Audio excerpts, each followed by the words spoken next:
Hi, I'd like to show you how you can draw a site section using Photoshop. Okay, the good thing about this is it's fairly easy to work in, and you probably can use Photoshop already. The downside is that it's not as scalable as it would be if you drew it in, say, AutoCAD or Adobe Illustrator, where you're using vectors which can be scaled up and down. But if you're just wanting a quick section drawing, this probably would help. So this is a PDF print from Digimap Rome to scale of 1 to 1250. I'm just going to flatten this so we can read it a bit better. So layer, flatten image.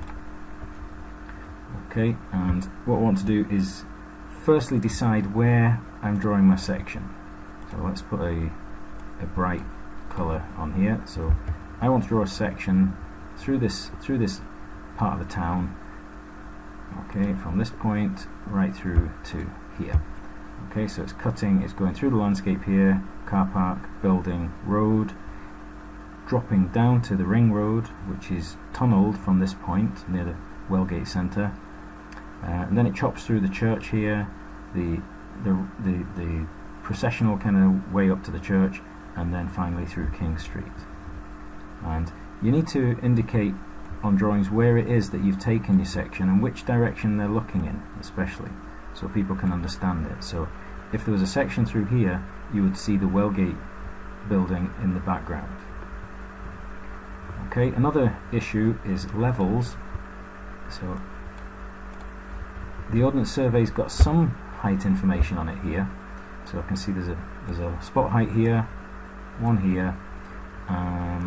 We've got a spot height here that's a bit far away from our section line, but we've got one very close to it, which is quite lucky.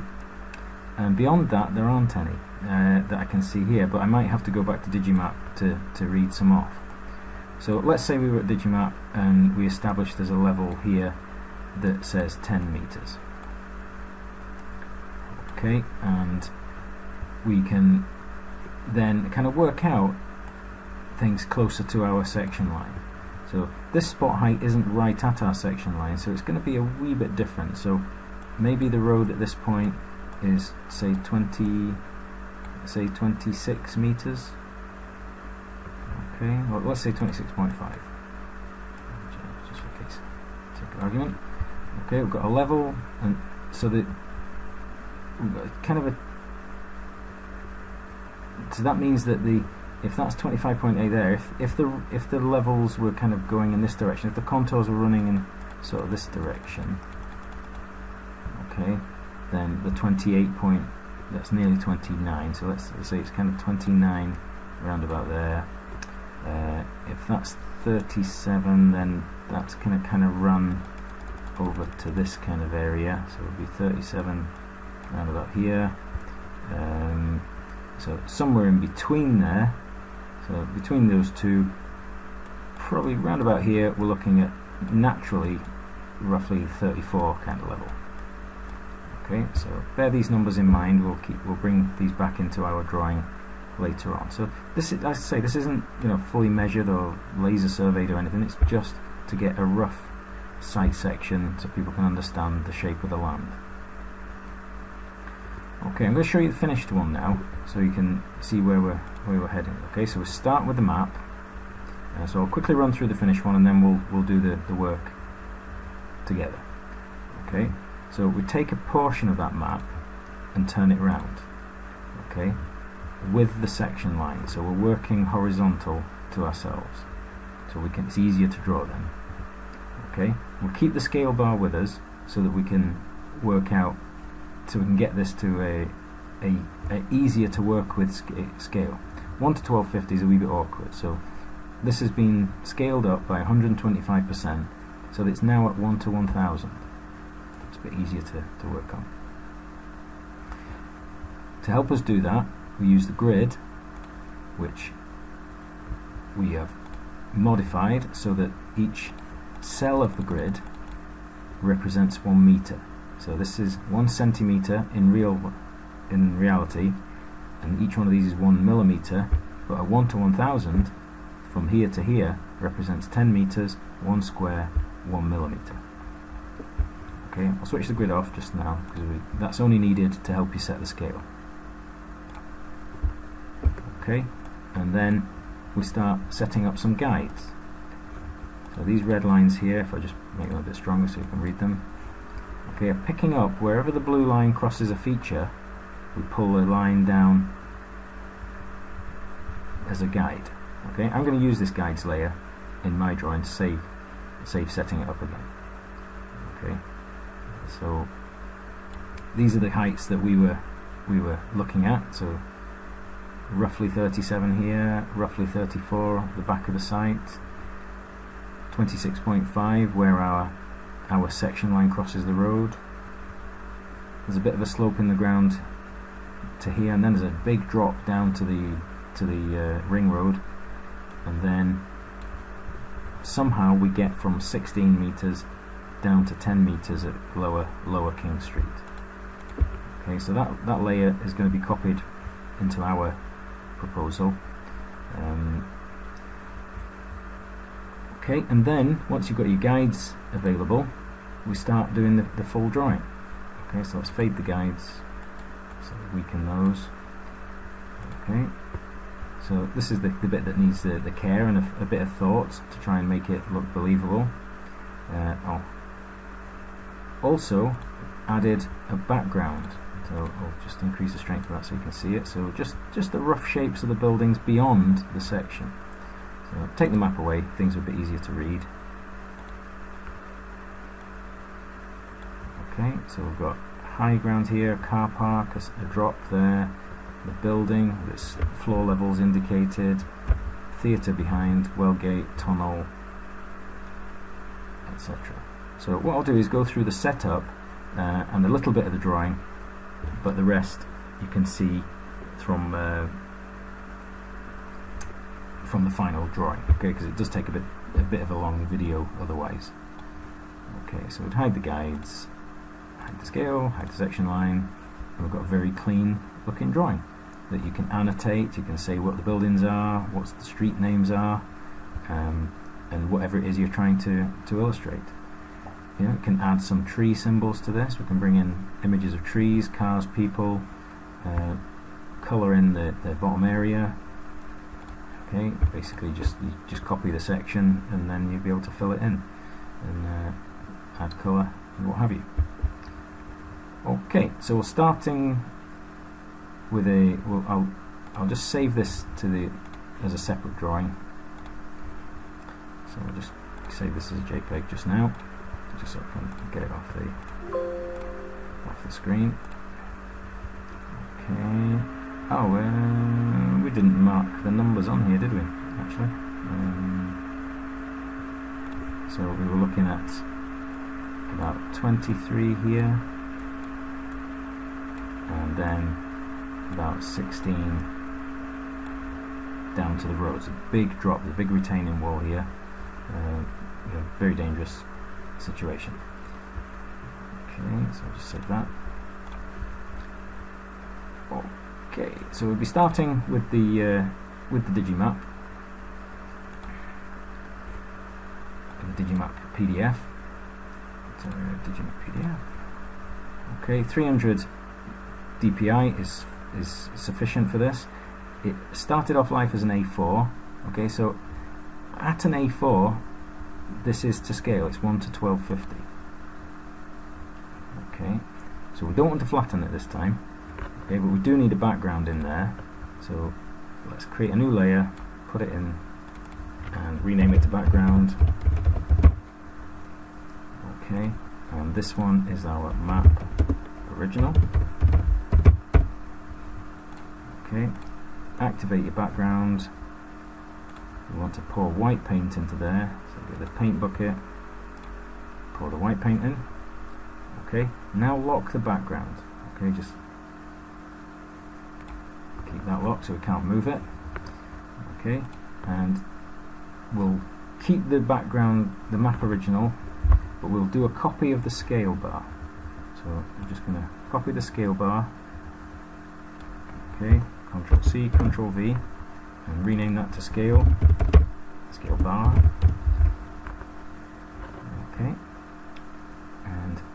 then from the map we need to indicate our section line. So let's create another layer, call it section line, and let's go blue this time. Okay, so strong blue. Okay, so just as before, we're going from about here. Whoops, not the right command there. So instead of the paintbrush, start using the line command. Set to use pixels, and for these lines initially, the thicker ones, I'm just going to go for 10 pixels.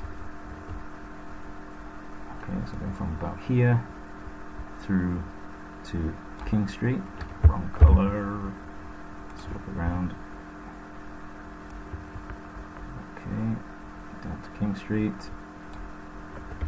Okay, and remember we're looking this way. Okay, so this is the direction of the section. Okay, so we know where the section is. Back to the map now, and use your Polygonal Lasso, which is hidden under the Lasso tool. Polygonal Lasso, and pick a chunk of that.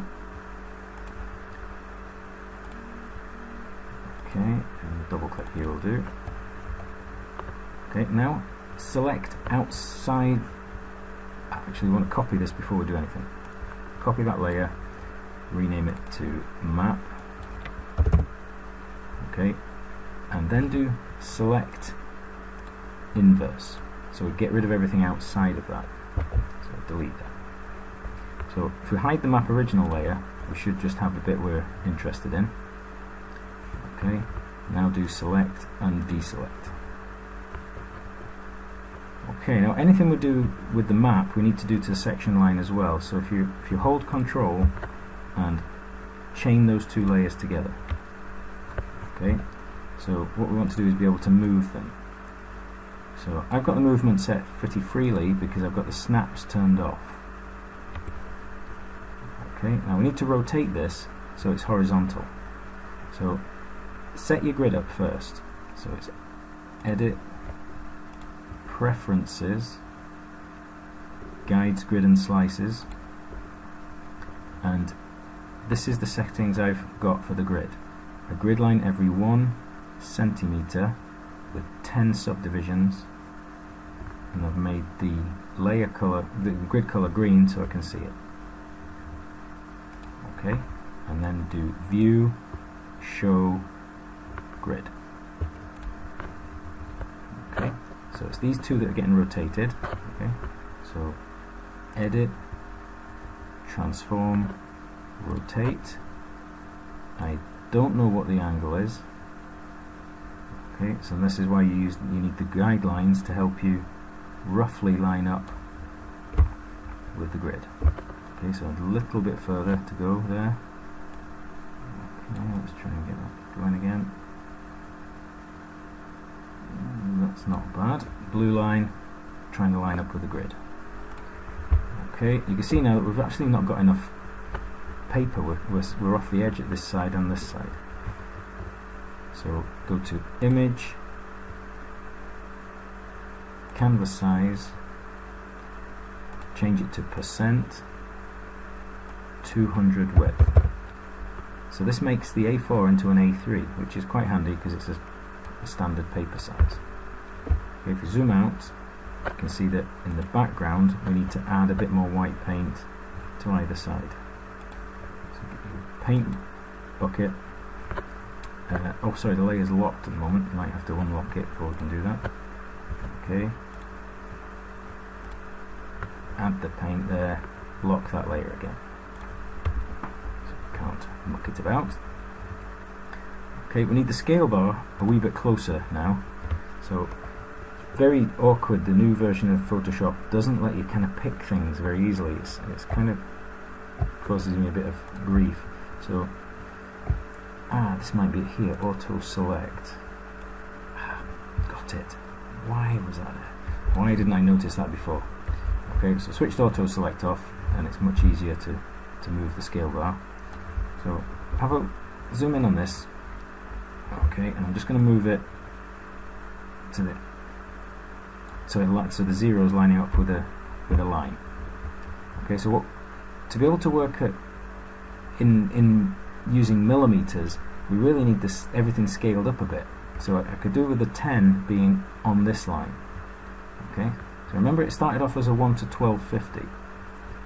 Okay, so 10 meters at the moment is representing 8 millimeters. I want the 10 millimeters to represent 10 millimeters. Sorry, I want the 10 meters to represent 10 millimeters. So I need to scale this up by another 25%. Okay, so let's do all 3 items this time. So add the scale bar into this squad. Okay, and then edit, transform, scale. We'll put the padlock on between the width and the height and set the scale factor there to 125. Okay, so it should say, oops, something's gone wrong there. We'll try that again. Edit, transform, scale. I'll type over the whole number instead, it'll be easier. So put padlock on, put chain on, 125, tick, and just check that if we move everything, you can see that the 0 is on a line and so is the 10, so we're to scale. If you decided you want to work at 1 to 500, if you think that is going to be a clearer, bigger drawing, then you would scale this up by another 200%. So going from 1 to 1000 to 1 to 500 is a doubling in size. So it would be edit, transform, scale, padlock on, 200%. Okay, if we check that, if we zoom in, if we zoom in on this, then 10 meters equals 2 centimeters. Okay, 1, 2. Okay, just undo that. Undo transform. So we're back to 1 to 1000. Okay, so that it's ready to start now. We need some guidelines which can help us. That's what we had in the other image. So I'm just going to send that across from one layer to the other. And this is very handy. Just watch what we do here. So go to this one, switch the guides layer on, click the guides layer. If you right click a layer, okay, and we want to copy the layer, where are you? Oh, so it's duplicate layer. So duplicate layer, then it says where do you want to send it? So I want to send it to this file. Okay, go to the one we're working on, and the guides layer is here. You can just see it. So I'll make it clearer so you can read it. Okay, and then I just need to put this into position. So we're kind of setting the datum here as the road. So that's my kind of base point. Okay, so I'm just doing this to save a bit of time because the video goes on a bit too long otherwise. But we're basically bringing a red line down. Just rename that. Okay, so we're bringing a red line instead. So select the color, strong red. The width of the line, 10's a bit thick there, so going down to 5. Okay, so wherever the blue line crosses a feature, you need a line. Okay, so let's find one that we haven't done just to demonstrate. So over here, the blue line is kind of touching the edge of the buildings. So what we would do is say, well, this is where the buildings start. Okay. Wrong color again. Okay, so we're clipping the buildings at that point. Okay, is there any more?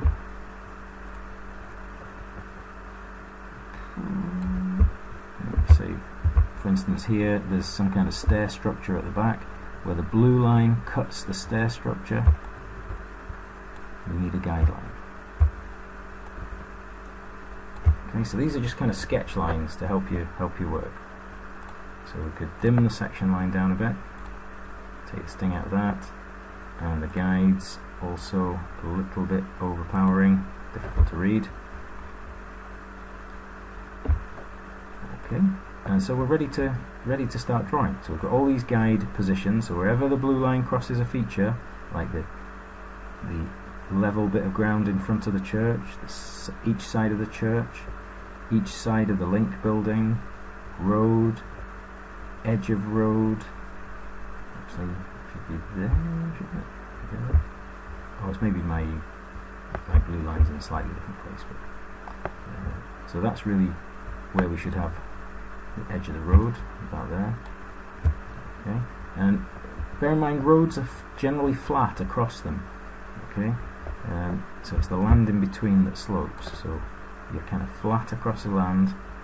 So we've put in the heights as well, so our baseline level is 26.5, so kind of deciding that the blue line represents 26.5. Okay, so if we, on our plan, if we had a level of 34, then we need to go up 7.5 squares. Okay, so you can just count the squares to get to the level you need. So if the level is 34 here and it's 37 out here, you're going up another 3 squares. Okay, over on this side, we're saying that the road, the ring road, is at a level of 16, so that's 10.5 squares down from this road. So 10.5 down, and then down at King Street, we're at a level of 10, so it's 16.5 down from the blue line. Okay, because the blue line represents 26.5. So that's where we've crossed the road with it there. So we're saying that this is what you would call a datum.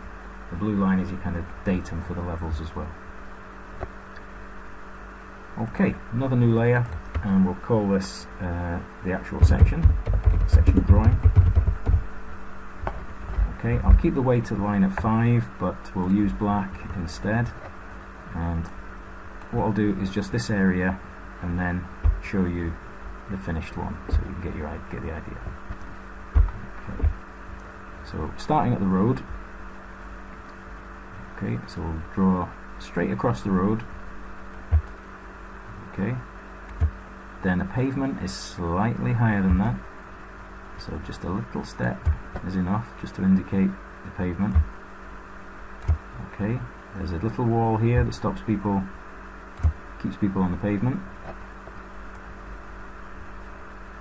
Okay, we've got a footpath at this point, so paths are level. Okay, so whenever you encounter a path, do it level, and then the line between those is the slope of the ground. Okay, so similarly here, it makes this a little bit steeper, but only marginally. Okay, but then we've got a wall that stops you falling a big height.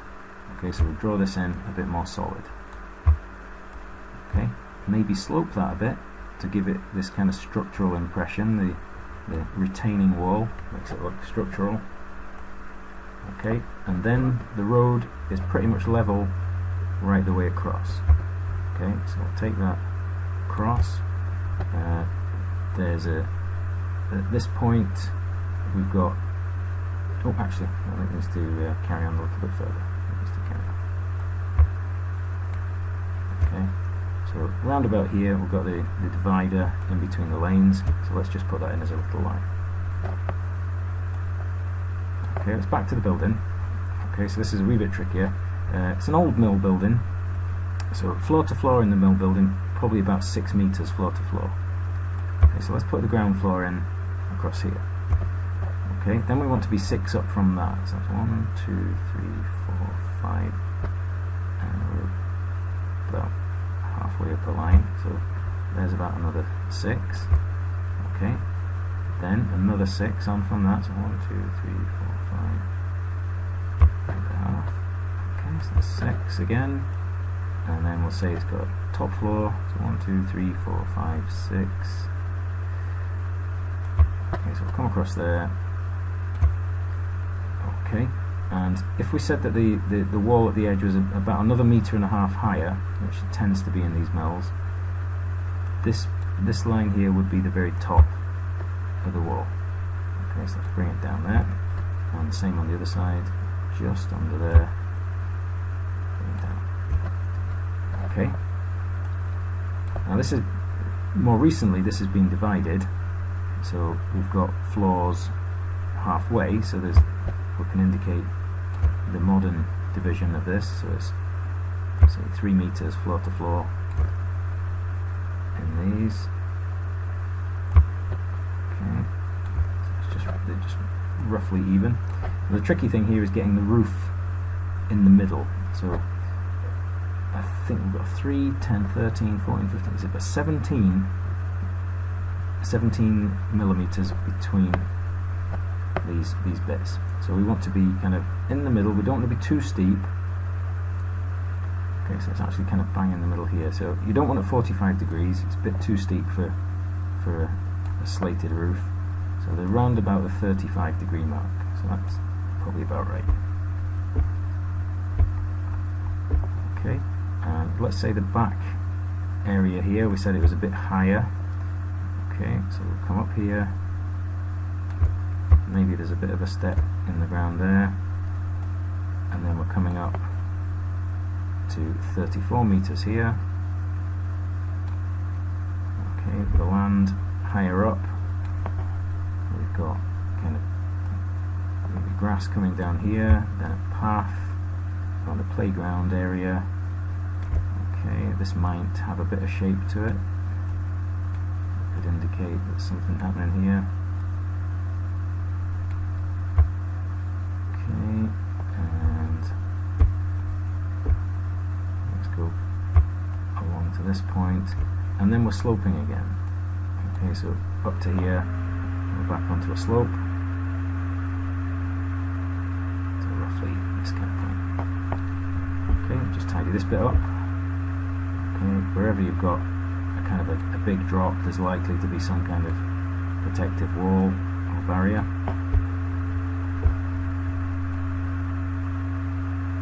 Okay, so that's generally how you draw this stuff.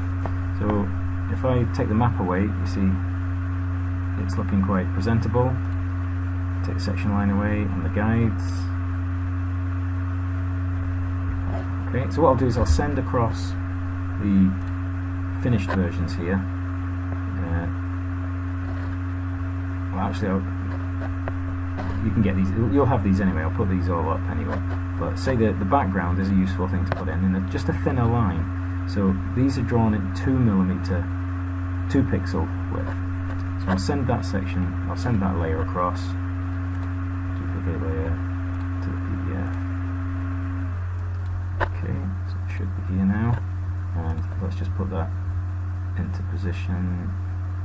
So we're looking at that point. So I've got a little tower on there, and so it'll be roughly about there. So let's nudge this a little bit. Get it sitting right.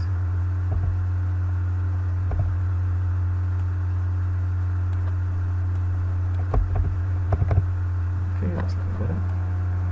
Better fit. I haven't taken that quite so high there, but not to worry. But this can be muted. You can weaken that.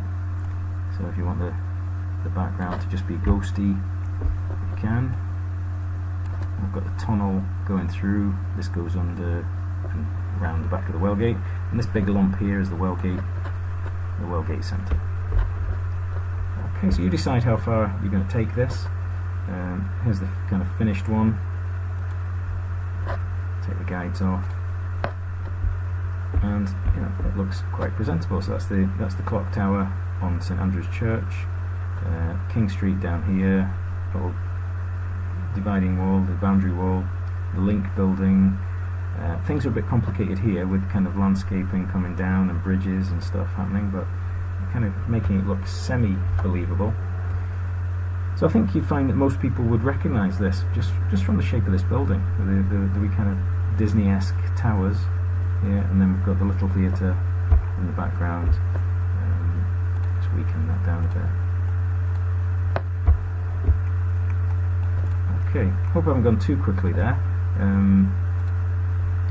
Okay, we wouldn't need to see the grid, so you can take the grid off now. The scale bar, it was only needed for getting things set up. You don't need it in the end. Okay, so let's bring that across. Okay, so you can annotate this with different building uses, studio, retail, flats, etc. And doodle any detail on there. So, you know, cars and trees and things could be added to these to make them a bit more humanized. But you know, it's fairly easy to do. Doesn't involve you learning how to use Illustrator or AutoCAD. And just using a few tools that were already used in Photoshop. But getting the thing sized properly is the trick. Okay, hope that's been useful.